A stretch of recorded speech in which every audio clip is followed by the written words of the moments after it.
રામ રામ ખેડૂત ભાઈઓ, નમસ્કાર। મારું નામ છે હિતેશ પટેલિયા અને મારી ચેનલ છે ખેતિકાસાગર। તો આપ સૌનું હાર્દિક સ્વાગત છે। એક ખેડૂત ભાઈનો મેસેજ આવ્યો હતો કે ભાઈ આપણે ઉનાળુ મગની ખેતી કરવી હોય તો ક્યારે કરી શકાય, વીઘે કેટલું ઉત્પાદન આવે, વીઘે કેટલું બિયારણ જોવે અને કયા સમયે કરી શકાય અને કયું બિયારણ આપણે સારું છે, બેસ્ટ કયું કહેવાય। તો એના માટે એક આપણે વિડીયો બનાવ્યો છે કે ભાઈ ઉનાળુ મગનું વાવેતર ફેબ્રુઆરી મહિનામાં ઠંડી ઓછી થઈ ગઈ હોય તો, અથવા તો ફેબ્રુઆરીના બીજા વીકમાં ઠંડી ઓછી થઈ જાય પછી એનું વાવેતર કરાય। વીઘે 4 કિલો લેખે બિયારણ આપણે રાખતા હોઈએ છીએ। દર એનો 1 એકરે 10 કિલો, 8થી 10 કિલોની ભલામણ લેખે હોય છે, એટલે 3.5થી 4 કિલો લેખે થાય છે। પણ અત્યારે હાલમાં ઓટોમેટિક વાવણીયા બધા આવી ગયા છે, બધા પાસે લેટેસ્ટ ટેકનોલોજીવાળા, એટલે વીઘે 3 કિલો લેખે બિયારણ જો હોય તો પણ ચાલે। વાત કરીએ પાયાનું ખાતર, તો એમાં તમે ડાઈ એમોનિયમ ફોસ્ફેટ એટલે કે DEP વાપરી શકો છો। એમાં તમે વીઘે 5 કિલો લેખે ઝીંક વાપરી શકો છો। ઓમકારનું ઝીંક હોય તો ઝીંક પ્લસ, મલ્ટીપ્લેક્સનું હોય તો સૃષ્ટિ ઝીંક, બરાબર છે। ઝીંક ફરજિયાત વાપરજો, કારણ કે મગ છે એને જમીનમાં તાકાત એને વધારે જોવે મગને, એટલે જમીનથી થોડુંક શોષણ એ વધારે કરે છે, બરાબર છે।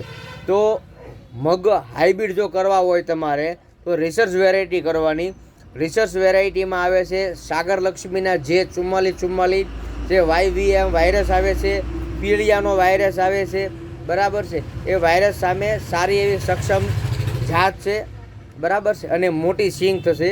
મગનું ઉત્પાદન કેટલું આવે, જો સારો વાતાવરણ રહ્યું હોય અને અનુકૂળ વાતાવરણ રહ્યું હોય અને તમે ટાઈમ ટુ ટાઈમ એને માઇક્રોન્યુટ્રન અને ફાલની દવા તમે જો એને આપેલી હોય, બરાબર છે, તો 15-17 મણથી માંડી અને 22-25 મણ સુધી મગનું ઉત્પાદન આવી શકે છે। અને આવા દાખલા બનેલાય છે કે આટલું ઉત્પાદન આવેલું છે, બરાબર છે। પણ ઘણી વખત કન્ડિશન વાતાવરણ અલગ હોય છે, બરાબર, માવઠું થઈ જાય છે, ઠંડી વચમાં વધી જાય છે, અથવા તો વહેલા હારે આપણે મગ કરી નાખ્યા હોય, અથવા તો બહુ મોડા કર્યા હોય, અથવા તો આપણે પાણી વહી ગયું હોય, આવા બધા પ્રશ્નો બને તો મગમાં ઉત્પાદનમાં થોડો થતો ફેરફાર રહી શકે છે, બરાબર છે। પણ સારામાં સારી જાત મગમાં પડે છે તમને એક જ અનુકૂળ, J4444, બરાબર છે।